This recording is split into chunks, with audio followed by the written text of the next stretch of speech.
Welcome to the ADM podcast, where we talk property acquisition, development, management, and everything in between. Useful strategies, guidance, and compliance best practices for UK landlords with a sprinkle of personal development along the way. Hope you enjoy, subscribe, and share.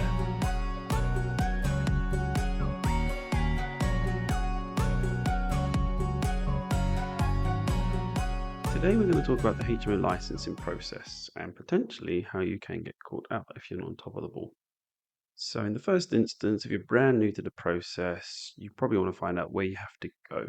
So you should hopefully know the name of the council that your property resides in, but if you don't, or if you just want to double check, if you go to gov.uk and simply search for apply for HMO license, there's lots of useful information on the website, and in the most useful kind of functionality they have is you enter your postcode and it will navigate you to the relevant council's landing page or website.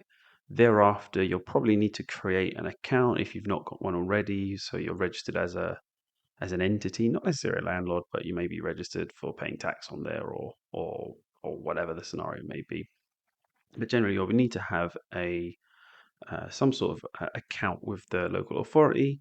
At that point, you'll be able to create a submission for your actual formal HMO application. So, as part of the application, one of the early sections will be around yourself as the applicant. So this pretty simple section to fill out.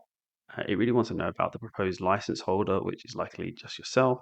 But it may be the case that you have your property set up through a separate entity or a limited company. So sometimes this sort of information needs to be provided. If you've got any managing agents involved as well, or you outsource the management, then again, that information is sometimes required. But in most cases, if you run the property as a sole owner, and you manage it yourself as a landlord, this is a lightning quick section to fly through.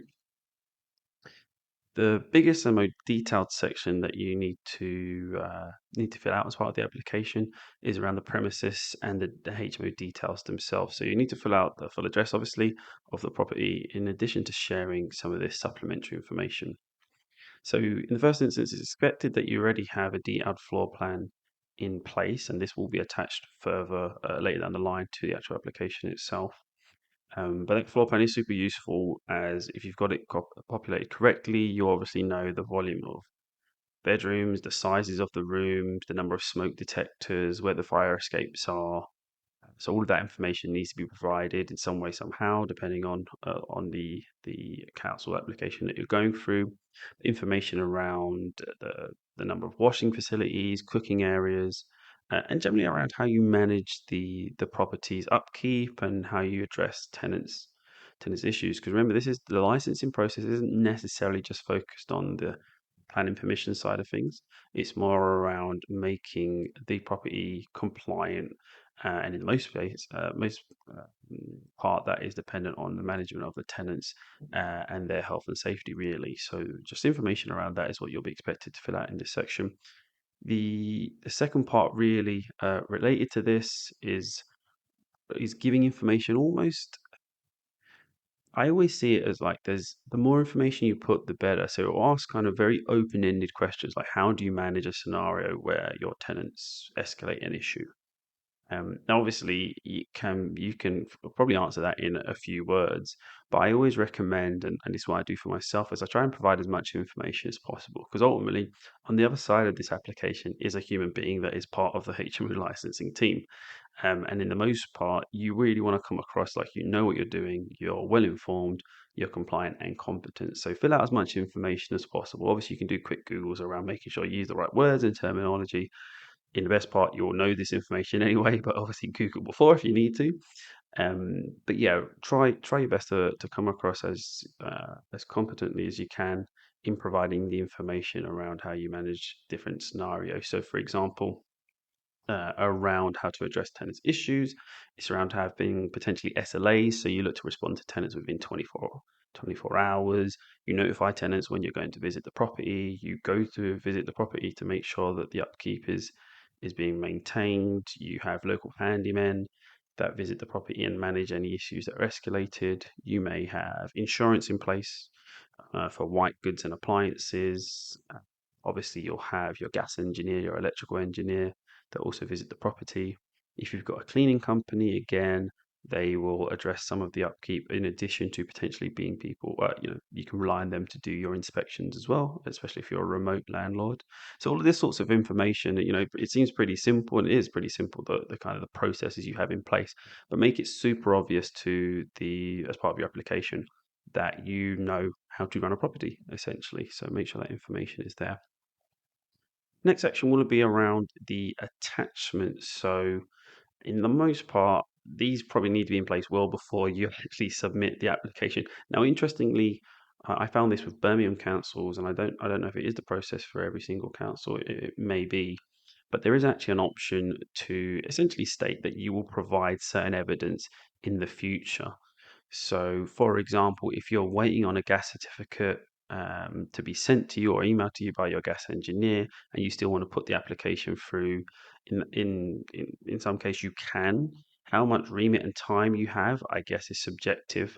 I definitely would say, in the most part, try and have all of this information and your evidence sorted before you do the application. But yeah, just a useful kind of tip there, that if you don't, then there is a functionality where you can apply without having these in place. However, let's go through the core artifacts that you need to provide, and hence things that you kind of need to take into consideration prior to the application. So the first one is the gas safety record. So your gas engineer should be able to do this, and that's every 12 months. Your EICR, your electrical installation condition report. Again, every 12 months, your electrician should be able to provide this for you. Any certificates you have around risk assessment or fire safety, your PAT test, your EPC rating, and evidence for that, your emergency lighting test as well. So as many of those as you have, and generally you should have all of those really, attached to your application. Obviously, if there's anything missing or if there's supplementary information that you also need to update, council will let you know. The licensing team will let you know. Um, Also, in this section, you should actually add your property plan as well. So, really cool piece of software that I use, which I think is free to use, or it was. If you have a certain type of license, it's called Plan Up, and it allows you to draw the layout of your property. Obviously, you need the measurements, but I'm sure there's plenty of software out there. Plan Up is just one of the ones I used to use back in the day.